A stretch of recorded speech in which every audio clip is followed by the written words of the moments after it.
সুপ্রিয় ঝিনাইদহবাসী, আসসালামু আলাইকুম। আমি অ্যাডভোকেট কামাল আজাদ পান্নু, ঝিনাইদহ জেলা বিএনপির সহ সভাপতি এবং ঝিনাইদহ সদর উপজেলা বিএনপির সভাপতি।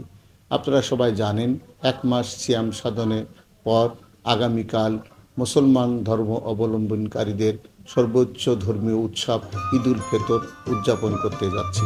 আমরা 1 মাস সিয়াম সাধনের মাধ্যমে, আত্মত্যাগের মাধ্যমে আমাদের আগামী 11 মাস আমরা নিজেদের এবং পারিবারিক এবং সামাজিক ত্যাগ তিতিক্ষার যে অর্জন করেছি, আমরা এই ত্যাগকে ধারণ করে আমরা আগামী 11 মাস আমরা আমাদের পারিবারিক এবং ব্যক্তিগত জীবন পরিবর্তন করে আমরা আত্মশুদ্ধির মাধ্যমে জীবন পরিচালিত করব।